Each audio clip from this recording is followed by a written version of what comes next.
Right, we are, yeah. Okay, so we are going to begin or recommence. So let's just recap briefly. We are trying to understand the makar, the source for Cheskas Abatim, the whole idea of Chazaka being 3 years. And we said that the Gemora tries to learn it from Shar HaMuad. Now, the main point, one of the key points you have to understand, and this is quite important as we go through the Gemora today, is that there is a question around what exactly the Gemora is trying to learn. Is the Gemora trying to learn what Chazaka? Where's the source for Chazaka? What this idea of Chazaka? Where does that come from? That's one way of learning it. Or is the Gemora is not looking for a source for Chazaka itself. The idea that this assumed this change in status having after a certain period of time something has been in a certain way for a certain period of time leads to a change in status. No, it's just looking for a source for 3 years. Chazaka is not looking for a source for Chazaka in general. It's just looking for a source for 3 years. Okay, and that is what it's deriving from Shar HaMuad. That's the question. Yeah, the number 3. Yeah, the number 3. Yeah, exactly. Not 3. It's 3. Number 3. In other words, the idea that 3, once something has happened 3 times, it's established a certain a change in status, right? A change in status, effectively. And the Gemara tried to prove them from Shar HaMuad, and the Gemara went into a discussion we saw last time where 3 times the Shar HaMuad, he said, what the Gemara says, what do you mean? It's only the 4th time. When the 4th time, that's when it becomes a Shar HaMuad. Here as well. It should be until the 4th year. The Gemara says, no, what do you mean? Doesn't mean that. There, okay, once you've achieved 3 gorings, shalosh negichos, it is no longer a tam. It's no longer a muad, right? Why do you need a 4th goring? Because otherwise, there's no chiyuv. There's nothing to chayav. There's no chiyuv. It's not relevant. The discussion is not relevant. We're interested in the relevance of being a shar muad. A shar muad is only relevant once it's called a 4th time. Here, once you've had 3 years, it changes status, changes ownership. Right? That's what we got up to. So at the moment, we're sticking with this limit. I'm going to. It's not nice to give away the end of the story, but we have to understand that most of this Omid is going to continue with this direction of Shar HaMuad being the source for Chazaka, but we are going to go in a different direction afterwards, and that's important, right? Because the whole approach of learning from Shar HaMuad, as we're going to see, has a number of different issues with it, right? It's not simple at all, the idea of learning from the Shar HaMuad. We'll see. But the Gemara says like this: Elameata, if you're going to say, yeah, we're at the end of the 2nd line down on Chof Ches Amud Beis. Elameata, if you're going to say, Chazaka, if this is the case, that we're learning from Shar HaMuad, then Chazaka she'enim otayno tavi Chazaka. A Chazaka, which has no claim with it, okay? In other words, you have no basis, you have no rationale for saying it's yours, should be a chazaka. If you're saying that 3 years or 3 years, 3 gorings transfers status, it's an assumption that things have changed, right? If that's the case, why do I need to have a taina? Why is it alomatnan? Why is it that we say in the Mishnah, kol chazaka she'enim otaina in a chazaka? Any chazaka that doesn't have a claim with it is not a chazaka. I mentioned this when we did the introduction last week, right? A chazaka is not good enough just saying I've been here for 3 years. Squatters' rights, just on the basis of squatting, is not good enough. You have to say, I've been here for 3 years and it's mine because I bought it, right? You can't just say, I've been here for 3 years and no one objected, therefore it's mine. That's no good, right? You have to have a taina. You have to have a logical claim, a reason to back up your argument, to back up your to back up what you're saying. Yeah. Yes. In what context? Well, what context? Where with? In what that? What remind me? Go on. Which one case do you think of specifically? The pits. What was it? The. You're talking about with the tree, the distance. The distancing. Yeah. Right. The principles that you couldn't just. Yeah. You can't just claim ownership without. Just because. You got to have an argument, a claim to make. You've got to have a claim to make, and therefore the Gemara says, why do we say why is that? So the Gemara says like this: The reason is like this. Tamomai, what is the reason? The reason is, why is it that we need him to have a time, to actually have a claim? Because we say, Dilma Kedeka Omar. We say, perhaps it's true. What he's saying. You have to remember that the essential basis and the problem with Chazaka is we don't know. We do not know whether he's telling the truth or not. So the logic here is we say, maybe he's right. We've got to weigh up. Is this guy who's in the field correct? Or is the guy who's coming along and saying it's mine correct? Who is right? And the logic is we say, perhaps he's right. Perhaps he's correct. Dilma Kedeka Omar. Maybe he's right that he in fact has a legitimate claim. Hashta Iulo Toyen. If he doesn't make a claim, anon litzin, we should make a claim for him. In other words, it's a simple svara. It's true that we learn from Shar Hamud, right? That there's a change in ownership after 3. There's chazak, the concept of chazaka, but the basis, you've got to roll it back a bit. The basis of the of what we do, the mechanics of how chazaka works, right, is fundamentally a sophic. We have a doubt. We don't know. I don't know whose field it is, right? I can be the greatest based in the world. I have no clue whose field it is. I didn't see any transaction. So we have to weigh up. Hilchos Toyin V'nitzan. He says this, he says that. Who's right? And the basis of the reason why we give it to the individual who's been there for 3 years is because we say, right, been there 3 years, no one objected. Logically, your story makes sense. Well, if you don't have a story, there's nothing to back up. If I don't have a story, if I just say no one objected, there's no basis. I don't have anything. Well, why should I back you up? You have nothing. You're not saying anything. That's why the idea of just changing status alone after 3 is not going to help you here. Are you effectively saying that here we're saying in order to almost cancel out the term, you need to have the nitan's claim. Yeah. So then it becomes. It must be that's a good way of putting it. It must be a toyin b'nitan. That's the point. So you have that they equalize out. Yeah. And therefore, Chazaka fix on its status, let's say. I wouldn't say they equalize out. It's that okay, you could look at it like that. Yeah, I see what you mean.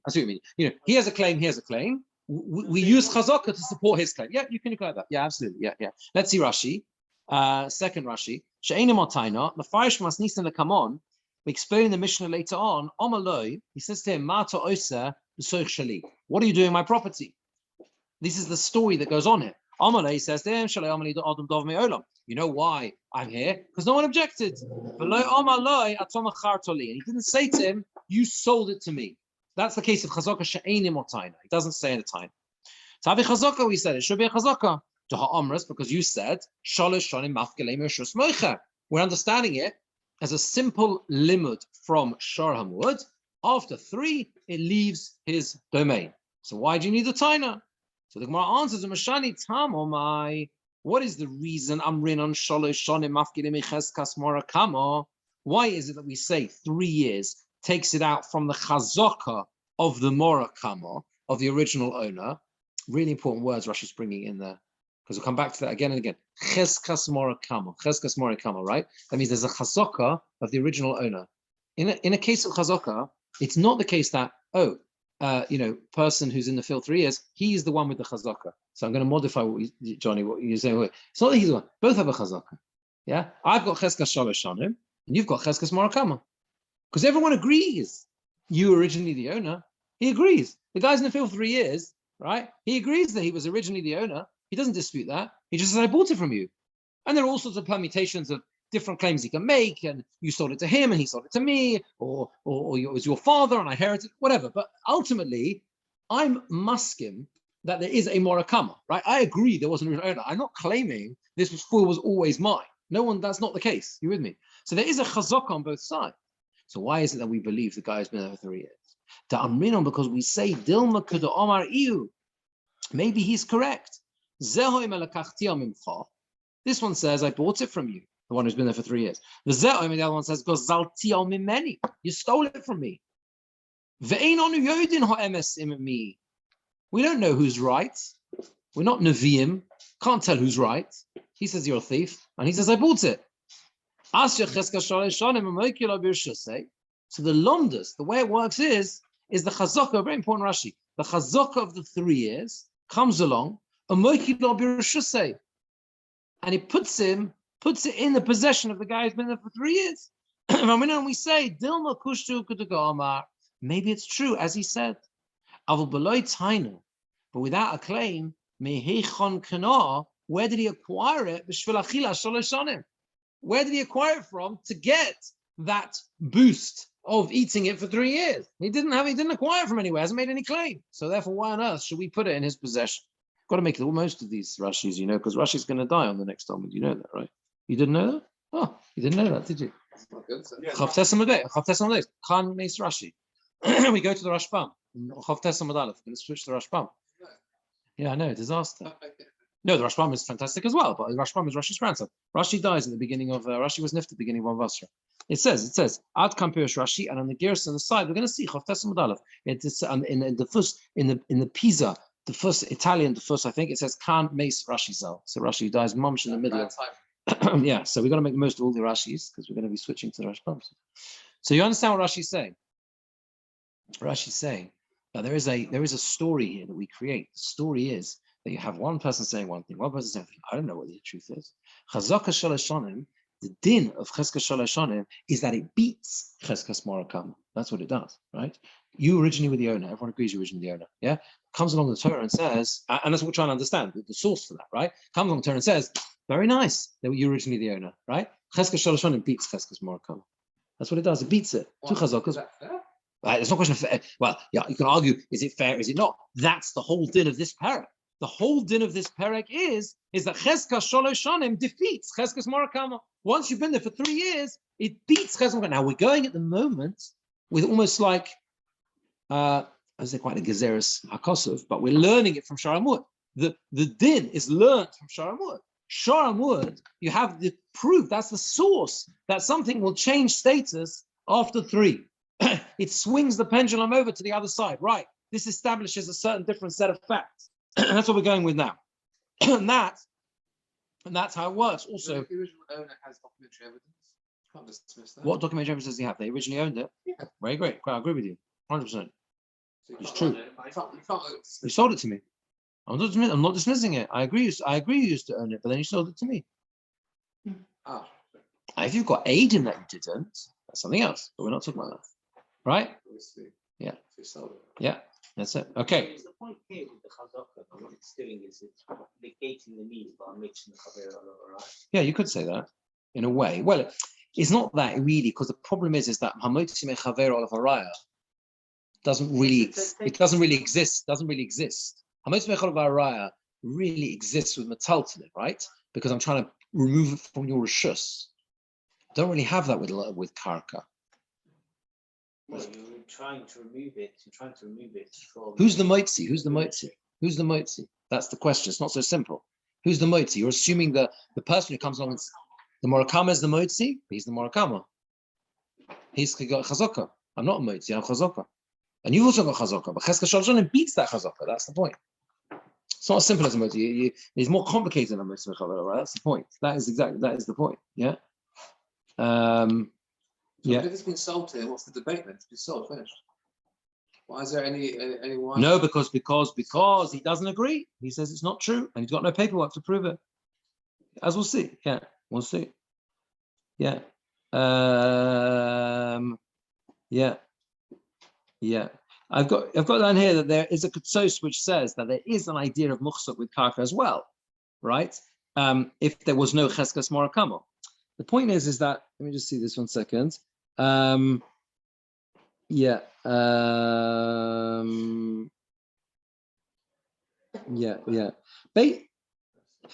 basic lomdus is that Johnny's brought up a very important point here. Again, this is a little bit of what we mentioned last time. The basic lomdus, and the reason why we get into this whole thing, right, is because we cannot go with the simple way we understand it with metaltalin. Yeah, a movable item. I've got it in my hand. You prove it. Until then, we assume it's his, right? That doesn't exist with land. Fundamentally, it does not exist. Because with land, because it's not in your hand, you can't physically, hold it, take ownership in that way. Therefore, the cheskas morakama is stronger. Do you understand? It's a strong. Because I don't have it in my hand, so I can't turn around and say hamotzi mechaver olav haraya, because You're not being motzi from me. I'm standing on the land now, or I'm living in the house, but that doesn't mean it's mine. It's not biyodi. It's not in my hand. So your cheskas marakama is stronger with land than it is with metaltalin, which is why you need cheskas shalosh. It's not good enough just to say, oh, you're. What do you mean? I'm here. And by the way, it would have to be that way. You should know, because otherwise, think about it for a second. Otherwise, it would be a disaster for society. Like I could walk into your house. I could walk into your house. You go away for a week. I walk into your house, yeah, and you come back and knock on the door. Thank you very much. Prove it's yours. Do you understand? It's like it's an illogical position to be in, yeah, with karka, where anyone could go and sit in the field. You've got a field down the road growing rice, and I go and plow the field, and I live in the field for a week, and you're away in your other field. You know, it's completely illogical to allow someone to claim ownership on the basis of Hamotzi Mechaver L'Horah. I'm saying with the Taltalin, Hamotzi Mechaver L'Horah is the way we go. With Karka, you can't go in that direction. And the reason you can't is because with Karka, the Chazaka of the Morakama, the original owner, is stronger. Well, let's leave it because we'll come back, keep these ideas, and we'll come back to these things again and again.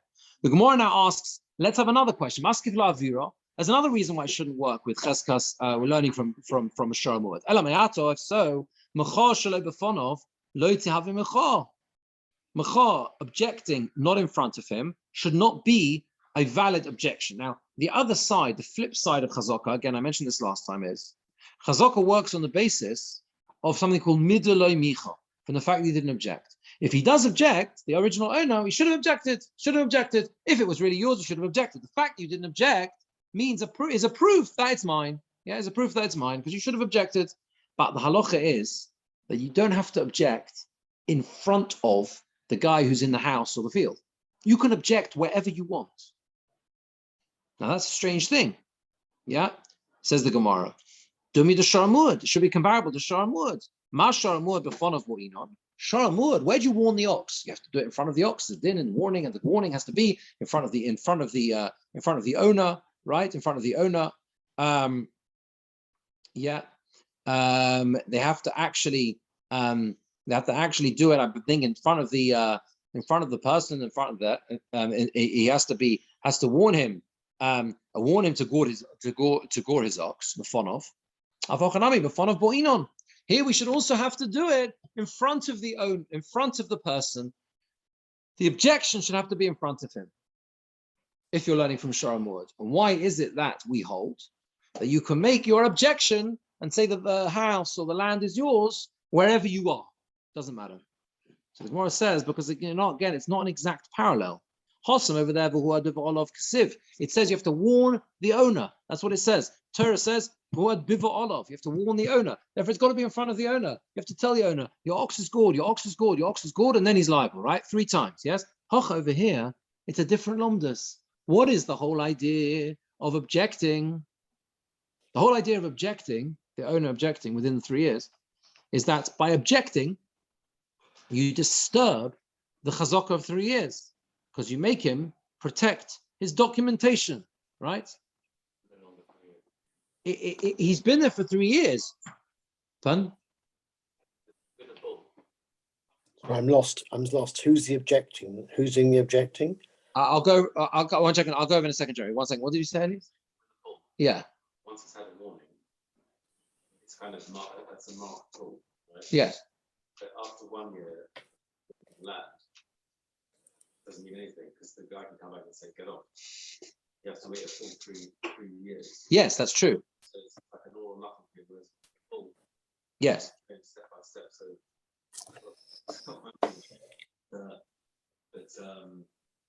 so that would seem to, so you can't have it with land, obviously, once he's objecting during the 3 year period, it's finished. Yeah, that's right. That's true. But the question is why? Meaning what? That factually that's correct, right? So let's just back up a little bit because let's just explain well. So basically, what happens is like this: is you have someone who's in the land and he's in the land for 3 years. At the end of 3 years, the gentleman who used to own the land says, "You stole this land from me," and he says, "No, I didn't. I bought it from you. It's mine legitimately." Okay. We say to the owner of the land that there's a very strong proof that you are lying, the original owner. Why? Because if it was true that he had stolen it from you, which is what you're claiming, surely you would have got up and said something in 3 years. That is called mecha'ah. You got that, Jeremy? That's called objecting, right? Yeah, You would have objected. You would have gone up there and said something. You wouldn't have just let this guy live in your land for 3 years and do what he likes for 3 years. Oh, by the way, you're a thief. That shows that you're probably a liar. That's the logic. But but in those days, there were often mitigating circumstances. For example, you may have gone to war for 3 years. You may have gone abroad for 3 years. And the Gemora, 100%, and the Gemora will discuss that in some detail. So all sorts of scenarios where the guy lives in Spain. Talks about Spain, I think. Spania. Shiloh, whether it's Spain. Anyway, the guy lives a long way away, and also whether or not you can object between warring countries. So it talks about Yehuda and Galil, where there wasn't a lot of travel between the two places, the Galilee and Yehuda. They were, the Gemara is going to talk all about this, right? How the parameters of this objecting business works. But here we're just taking it on a simple level. You have to make a machor. If you don't make an objection, we can logically say you didn't, you should have done it. The problem we're dealing with here is a very specific aspect of that, which is you don't have to object in front of him. So the Gemara is asking, that's not a parallel to Shor Hamud. Shor Hamud, you have to warn him in front of him to say, make sure you look after your ox. If you don't, the ox is no longer. If you don't do it in front of the owner, then the owner's not responsible for looking after it. Who said? He didn't know it was a goring. He didn't know. He didn't know it was a goring ox, right? So why here is it good enough for him to make an objection 100 miles away and say, this guy in front of Adam, he gets up and says, this guy is in my field.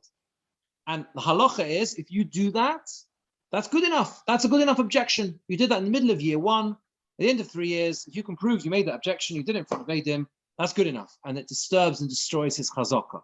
But I can think of an obvious difference. The obvious difference is with the Shor HaMuad, the Muad status is established after the third goring. In other words, you have to document goring number 1 and goring number 2. Whereas here, the document, the cheskos of the land is not established by ownership of year 1, by use of year 1 or use of year 2. There is if you like, it's a binary situation. Has he been getting profits, growing the fruit in a prescribed way? And at the end, if he has satisfied that criteria, then he has the chazaka. It's not that he has to, in a sense, put down his flagpole at each year. Yes, but at the end of the day, he's still the idea. The idea the Gemara is saying is still a parallel. If you have to warn, if the idea is that by notifying someone of something, if a notification has to take place in front of the person, he has to be aware of the change in circumstances to be careful about it, right? So here as well, again, we have to see Rashi because Rashi goes through it in some detail. But basically, here the idea of the 3 years is that at the end of the 3 years, we don't expect him to have looked after his documentation. Okay, that's why he doesn't have to prove that he owns the field through saying, here's the shtar mechira. Doesn't have to say that. Why? Because why on earth would I look after my shtar for 3 years? No one objected. I can throw in my paperwork now. I don't have to keep paperwork forever. Okay, so if someone objects in the middle of 3 years, you jolly well can't say that because that would have been a reason to keep your paperwork, right? Because someone is lurking out there who might cause you a problem. So why is it that it's good enough not to be in front of him? Jeremy, let's see Rashi and still get a question when we finish, okay? Let's just see the answer of the Gemara. The Gemara says, there it says you have to warn in front of the owner. So it says in front of the owner. There's a different svara. Chavra islay, your friend has a friend. The chavra de chavrach, and the friend of your friend, chavra islay, has a friend. In other words, go zilbos svara. Go after the logic here, right? If I warn and stand up in front of Adam, right, in Leeds, and you're in London, by the time someone's going to tell you, that's the whole logic. Your friend has a friend, his friend has a friend, and somehow you're going to hit. Now, there are all sorts of scenarios where that doesn't apply. Like, for example, we have warring countries, and we're not dealing with that, right? Where messages are not going to get through. But in the normal course of events, which is what we're talking about, messages will get through. So there's no need to warn in front of the owner, right? In front of the person who's in the field. And therefore, again, the Gemara says, the proof from Shor HaMuad is good. It's okay, it works. There's this discrepancy between in front of him and not in front of him. Okay, so what? There are different logic. There's different logic in both cases, right? Let's see Rashi. Rashi says, This is yeah. Mecha shelo b'fanav lo tavi mecha. Im micha ha'ma'arer b'soich shalosh shanim lifnei edim. If the ma'arer, the person who's asking and saying it's my field, if he objected within 3 years, lifnei edim, in front of witnesses, shelo b'fnei ha'machzik, not in front of the person who is machzik in the field. V'omar, and he says, "Du, you should know, sheploini machzik b'karka sheli b'gezela. This person is taking hold; he's being machzik in my land in theft. Lo tahavi mecha. That should not be a good enough objection. Dumi d'sharamud, just like the goring ox. Shemi'idin sheshoro nanchon. They testify that his ox is a goring ox. And if he does, 3 times they testify if it's not in front of him, that's not a goring ox. It doesn't work. So to the warning, the edus of the mecha, lo tahave edus shaloi b'fonov, that warning, that hasras edus shel mecha, the warning signal which is sent out by the testimony of the objection.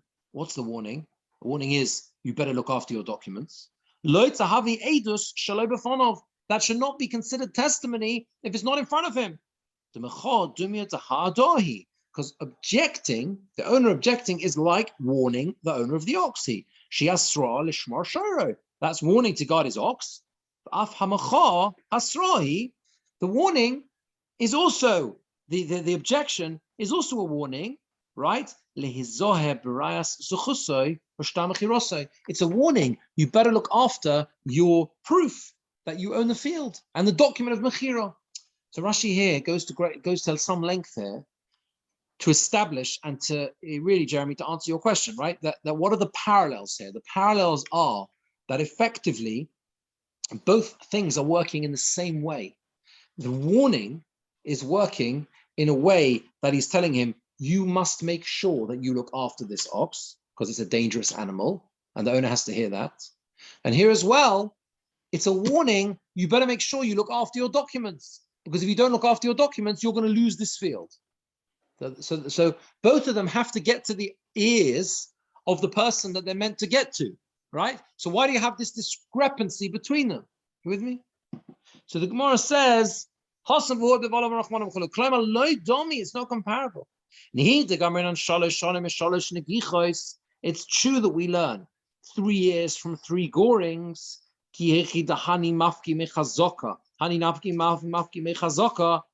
Just like these take out of chazaka, these also take out of chazaka. In other words, they change status.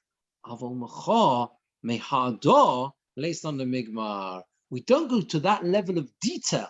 That objection should be learned from warning. The Hossam, because over there, there the warning comes to obligate him to pay money for the goring. That's the purpose of it. To establish his ox as a goring ox.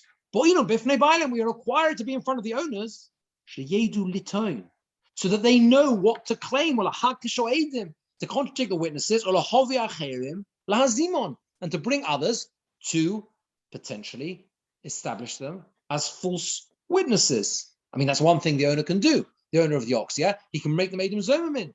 He can say it's not true, right? Maybe the ox didn't go. You couldn't have seen it because you were somewhere else, right? Eidim Zomamin. But the reason, the background of objecting, it comes to warn him to be careful about his documents, his rights to the field. This one claims that he's a theft, that he stole it. And so we're warning him, make sure you look after your documents. Over here, even if it's not in front of him, it works. Even if it's not in front of him, it works. Right? Why? They will each tell each other, it will come to his ears. He can't say, had I heard, I would have been careful to keep my documentation, right? This doesn't work, okay? It doesn't work. Now, so do you understand what the Gemara has done here? The Gemara said that the Gemara Havamina of the Gemara was that it's an exact parallel. It's an exact parallel. We're learning Chazaka 3 years, from Sharamur 3 times, right?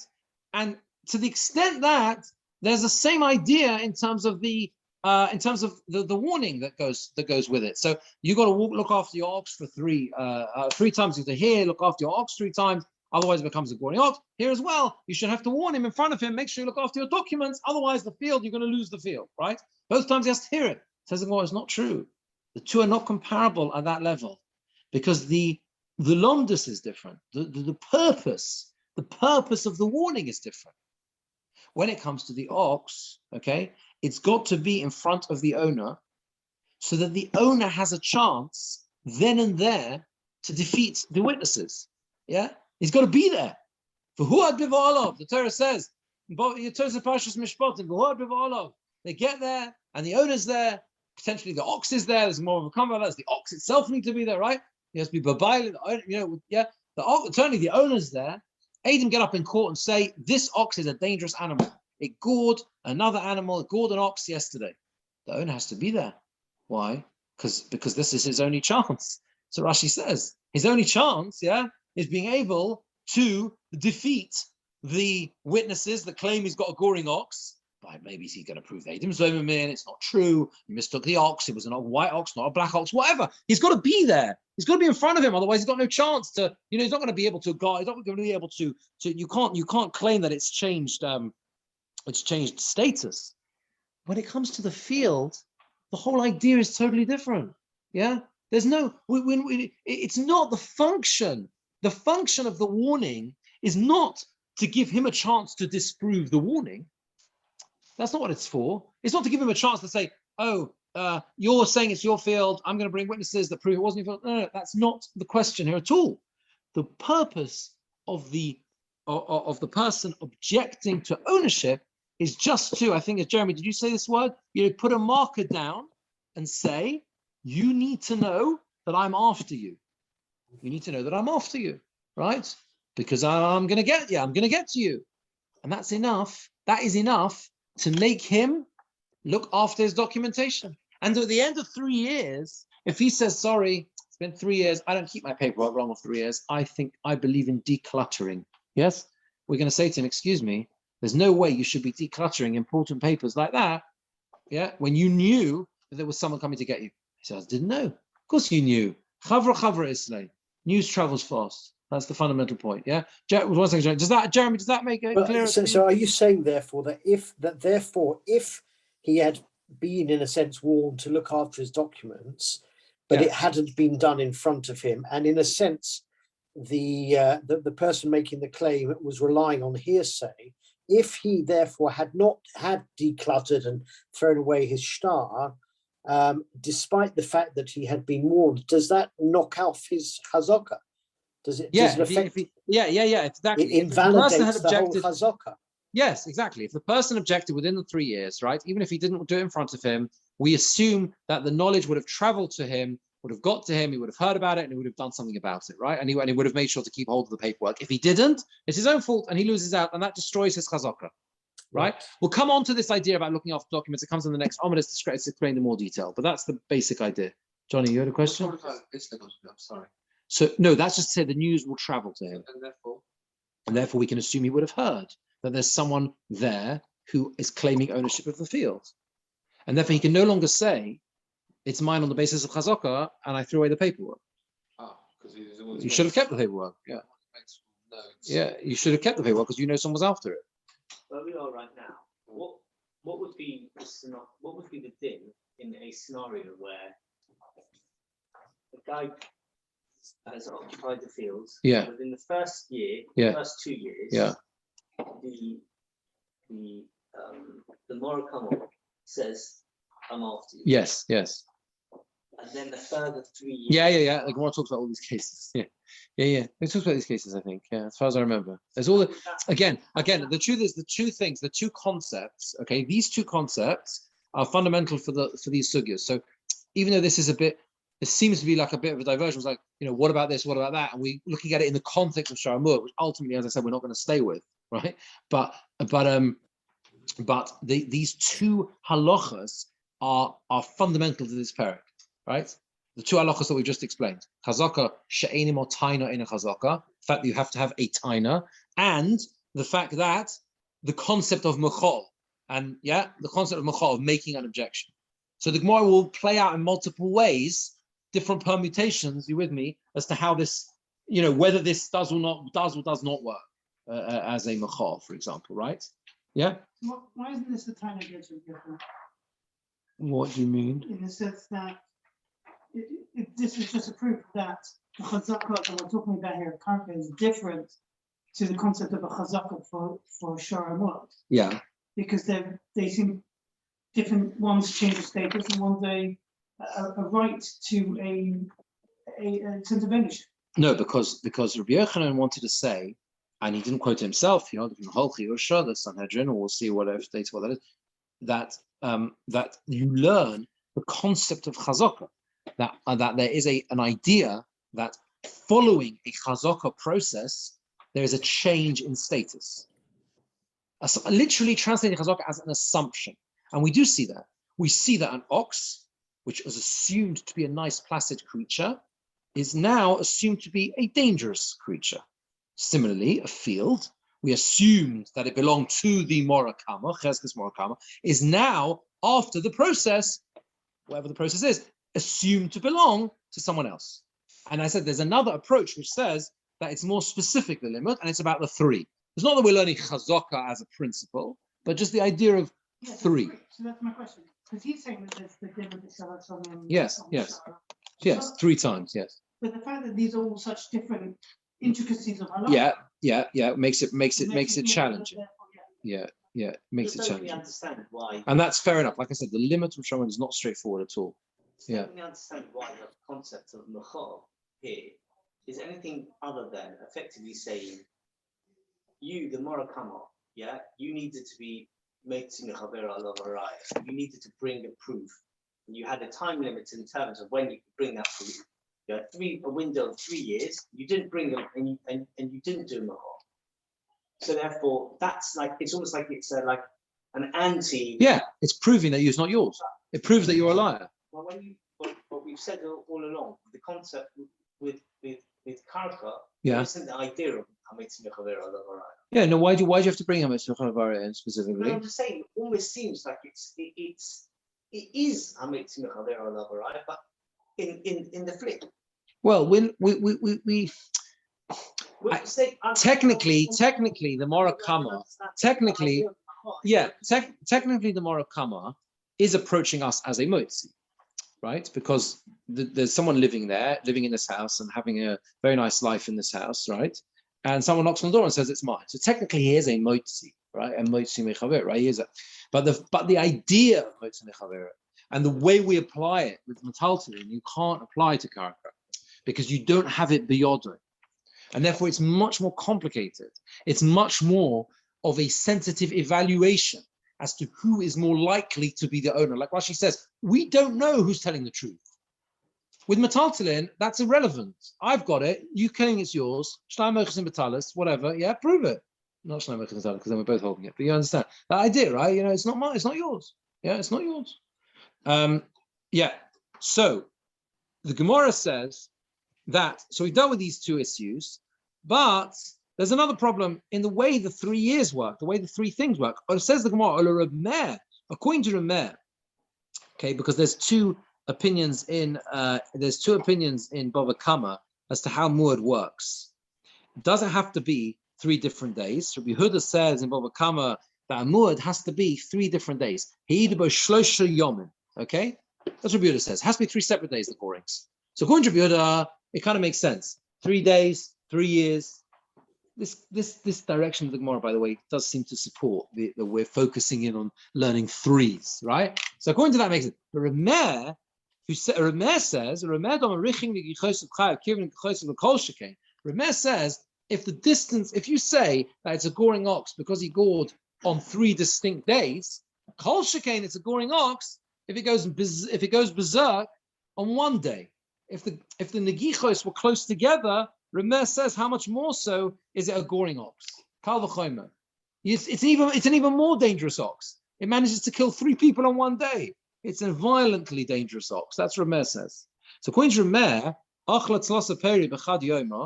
if a person eats 3 fruits on 1 day, there's 2 different girsayos here. Rashi learns like the Gersa that we have. So 3 fruits on one day. That means to say fruits that ripen at different times of the day. Let's say you got a fig. That is, one fig ripens at sunrise in the field. Another fig ripens at lunchtime. And another fig ripens at the end of the day. So according to Rameir, that should be good enough. Could go into Ta'ena, like a fig, where you can have that with figs. It ripens at slightly different stages. Lahavi chazaka. It should be a chazaka.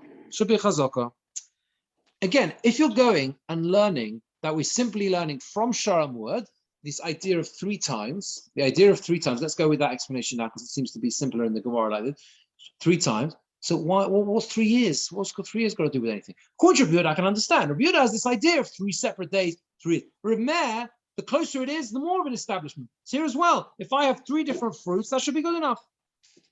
And the Gemora says, if I went onto the field and planted a tree and dug a ditch and did something else, that would be 3 actions which would make it. potentially. Not so much 3. The Gemara seems to focus in on fruits because it's got to be more than just an action in the field. Everyone agrees that chazaka is established by normal usage of the field and benefiting from what we call the peiros. In the peiros, in the broader sense of the word, because you can have the fruits. Well, a house doesn't produce fruit, right? It's normal usage of a house. That's the fruit of the house, right? If you know what I mean, right? So when we talk about a field, it's not good enough just to say I dug a ditch, I helped the irrigation system, and I helped myself to a fig. It's specifically this idea of benefiting from the 3 ripenings of 3 different figs. But that should be good enough. That's 3. That's a 3 usage. That's a 3-fold usage of a field. Yes, it's true. It's only 1 day, but it is a 3-fold usage of a field. And if you take the sharmut to its extreme, should be good enough. That's what the Gemara says. So the Gemara says that. That's right. And that's what the Gemara says. According to Rabbi Birnbaum, I'd be absolutely fine with that. I understand it's time-based. According to Rameir, there's no logic in time-based. It's just actions. If it's just actions, then it should be even the same day. The Gemara says, do me the Shar HaMuad. The Gemara says, no, it has to be comparable to the Shar HaMuad. Ma Shar HaMuad be'idno. By the way, this is one of these Gemaras where, when you get to the end of it, you'll see where the Gemara is going. It's like builds it up in multiple different ways about this fruit business. It seems very confusing. When you get to the end, you'll see. Well, you see where we're going with it. Do me the Shar HaMuad. Comparable to Shar HaMuad. Ma Shar HaMuad be'idno. At the time when you have this scoring, you don't have this scoring. Here as well, has to be that at the time when this fruit exists, this fruit does not exist. You can't call it a chazaka, if there's the figs are on the tree at the same time, one ripens before the other, but they're all there on the tree at the same time. So it's not comparable to Shar HaMuad. Just one's a bit riper than the other one. So that doesn't work. But, says the Gemara, you can still find a case where you should have a chazaka in a narrower time frame, right? According to Rameir, which is if you ate 3 fruits, but how do they change the gears there? Or b'yom echad, 3 fruits on 1 day. Could go in slaf, for example, the caper berry, which produces 3 fruits on 3 separate fruits on 1 day. Okay, Rashi has the girsa tlosa peri b'tlosa yomi, I think, seems to, which is the girsa we have in brackets in the Gemora, which is basically the Gemora saying the caper berry produces its fruit in a very short period of time. The tzlaf. Remember the tzlaf from Brachas? There's a whole discussion about tzlaf and what brachas you make on the different bits of the tree. Tzlaf is an interesting bush that produces different fruits at different times. Basically, it seems that the fruit of this caper berry grows very quickly. So in 3 days, bang, from nothing, 0 to 60 in 3 days. You get a whole fruit in 3 days. So if so, I can find an example of a type of tree where I need 9 days. That's it. Chazak in 9 days. 3, 3, 3. And they're new fruits. Each one is a new fruit that wasn't there at the beginning of 3 days. The Gemara says, Hossam over there, the fruit's there.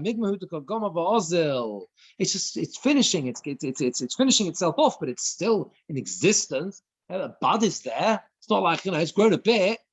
So that's no good. The Gemara says, but there's another case where you should be able to minimize the time frame. If you had 3 fruits in 30 days, you could go in aspasta. Aspasta is like animal fodder type of a type of vegetable or herb or something like that, a type of a plant that is basically is for animal food. At the end of 30 days, it's complete. They used to pick it at the end of 30 days and plant another one in its place. Okay, that's what they used to do. Within 30 days, they would harvest it 3 times. This bush for animal food would be harvested for its food, as animal fodder 3 times in 30 days. So therefore, if it's aspasta, 3 fruits in 30 days, 3 times, it should be enough. Hey, Chidomi says the Gemara, what's the case? The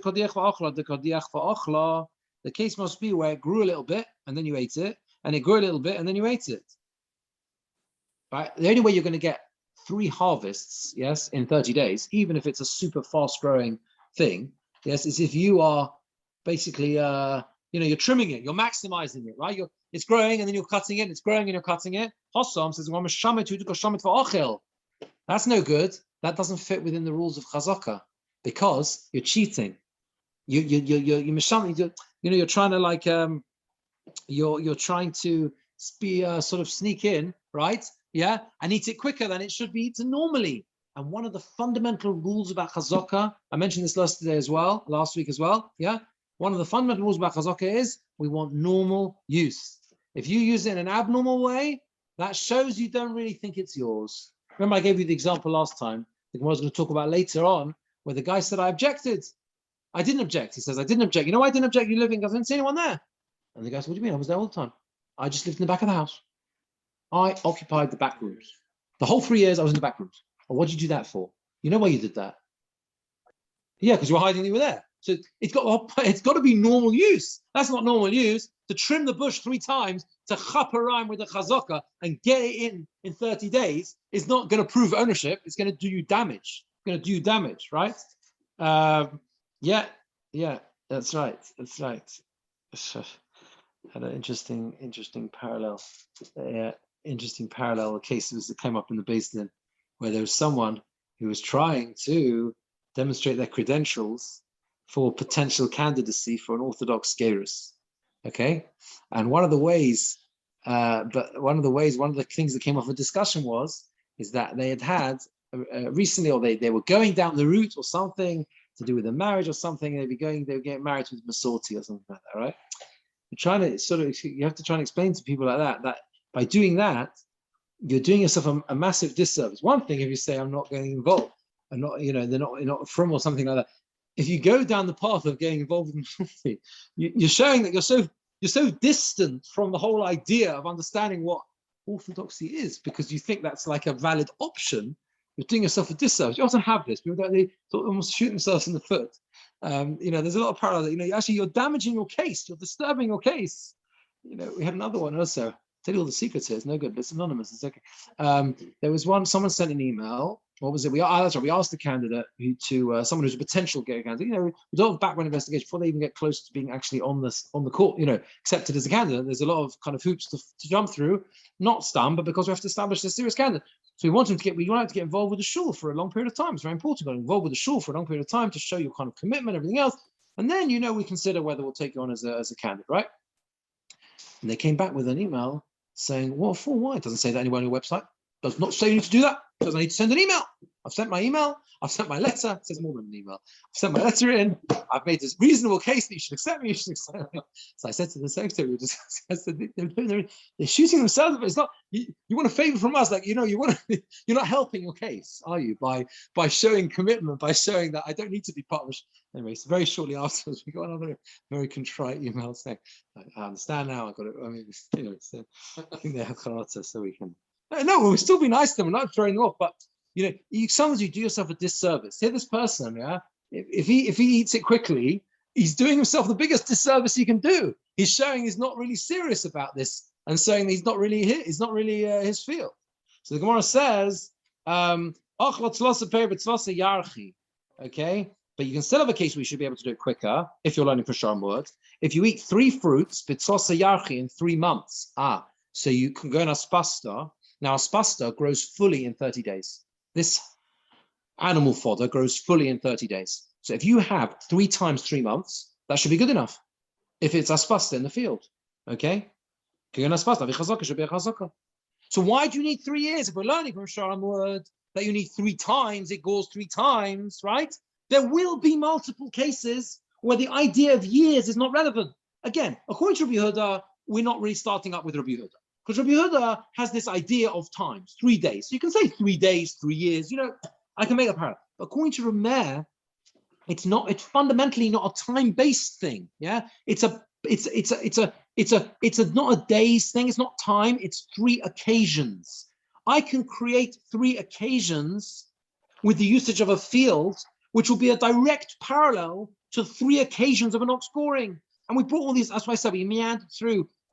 Rejected various different ways of getting here, but now we finally arrived at it, which is there'll be certain types of produce that grows fully in a shorter period than the full 3 years. 3 crop cycles. The normal fields is 3 years, because you'll produce your annual crop. But there'll be many others like this aspasta where you can do it in 30 days. And if that's the case, that should be enough. That should be enough. Yeah, I'm going to come back to your question in a second. Let me just finish off. Says the Gemara, Man holchei usha. Who is the holchei usha? Who is the ones who went to Usha? The Sanhedrin, Rabbi Yishmael. It was Rabbi Yishmael. He was the very person that's who they are. When it says holchei usha, the Gemara says, I don't know where the source of this is. Rashi says, I don't know where we get the more gets it from, but the holchei usha was Rabbi Yishmael. But that's what the Gemara takes on. Okay, and Rabbi Yishmael, according to Rabbi Yishmael, hachinami. We know this is okay. The son of the Mishnah says, Rabbi Yishmael says, the end of the Mishnah, when does it apply? That you need 3 years, only with produce. I will stay ilon. If it's a field of trees, Kana says to also, as long as you gather in the produce, right? The tvua we said was grapes. You harvest the olives. The Kana says ketza, you bring in the figs. Harvest the figs. That's 3 years, right? So the Gemara's conclusion thus far is that the source of Sharamud fundamentally is a good source. It's a good makar for chazaka, but only according to Rabbi Yishmael. It doesn't work according to the Rabbanon, who always need years. They don't work in output. Rabbi Yishmael goes with output. He says, if I can create a situation where I've used a field for 3 different types of output, that's good enough. But the Rabbanon say you need years, 3 years. That's not a good parallel to Sharamud. Now, it might work according to Rabbi Yehuda, but according to Rameir, it certainly doesn't work. And therefore, we're going to go down a completely different track according to the Rabbanon. It's not Rabbanon always require 3 years. We saw in the Mishnah that sometimes you're 18 months or whatever, but the idea of years has to be fulfilled in some way. You understand? Yeah? Okay, I want to see Rashi. I want to make time we do Rashi. And what? The idea of years has to be fulfilled in some way. Yes. Not according to what we just said from Rabbi Shmuel. No, I'm quite 100%. That's what I'm saying. That's what I'm saying. We're concluding this whole piece about Sharamud by saying that if you take Sharamud to its logical conclusion, at least in Rameir, yeah, it's not to do with time frames. It's to do with occasions. Period. Like you 3 distinct usages or whatever, and that fundamentally is a Rabbi Yishmael approach to chazaka. So the Gemara says that's fine. Rabbi Yochanan was saying, "Shamati me holchei usha." I heard from the holchei usha that this is the lomdus of chazaka. Very good. So we know it's not a problem. I've got a lovely explanation for chazaka according to Yishmael. That's very important, right? But we still are left with a big gaping hole as to where chazaka comes from according to Rabbanon. Because Sharamud doesn't work according to Rabbanon. You're with me, right? Yeah.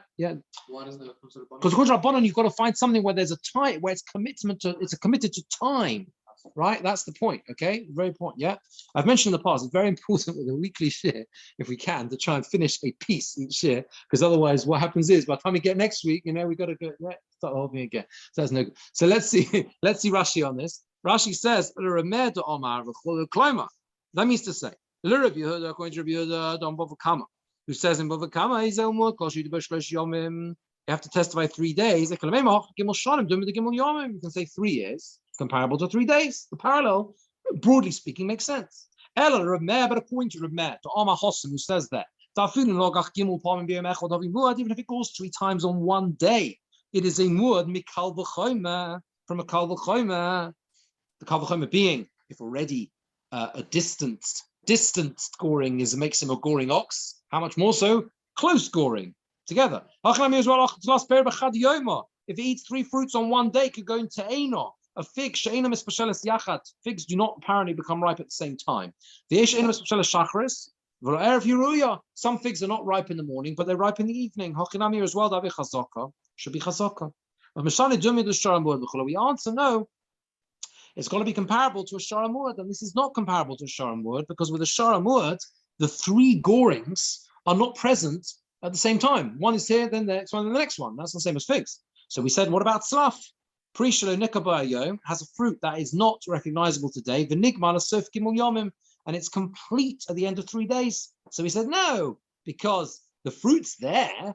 It's only just completed at the end of 3 days. So then we went to aspasta min zerahu laser behemoth. It's a type of seed which is used for feeding animals. Completed at the end of 30 days. So they uproot it, and they plant another one in its place. Goes in within 30 days, you end up shearing it 3 times, harvesting it 3 times. It grows a bit. So we said if you just grow a bit during 30 days, each time it grows a bit, you harvest it. That's not eating a whole crop. You cut it back each period. So we said no. Okay, so then you can still have a case. You uproot the whole aspasta at the end of each month. And you sow another one, and therefore it should work in a maximum of 90 days, 3 times 30. So once the man Rabbi Yochanan quoted them, Rabbi Yishmael. He says, I don't know where this is from. This is what the Gemara learned. The Gemara had a tradition that the Hochi Ush was Rabbi Yishmael because he lived at that time. But the Rabbanan the Leslu hold Rabbi Yishmael. The Rabbanan who don't hold the Rabbi Yishmael, Minolahu Chazaka the Shalosh Shonim. Where do they learn Chazaka from 3 years from? And that's what the Gemara is going to do next. Go on a different track to find Chazaka going to Rabbanan. Johnny, you had a question? We're okay now. Yeah? Okay, is everyone all right with that? So Mitzvah next time we'll go to the different Makar, which is the primary one in the sense since it's the Rabbanon, we'll see how the Rabbanon learn it. Is the Shulchan Nogach time limited as well? In other words, if you have an ox that gores, say, twice in a year and then nothing for 5 years. So it's not time limited. The Shulchan Nogach, there's a machlokes where there has to be 3 separate days or 3 times on the same day. But it doesn't really matter, I think, how far away it is. I don't think so. I mean, there's all sugyas in Bava Kama, obviously, but right. Enjoy your trip, Jeremy. See you soon. Thank you very much. Thank you. Okay.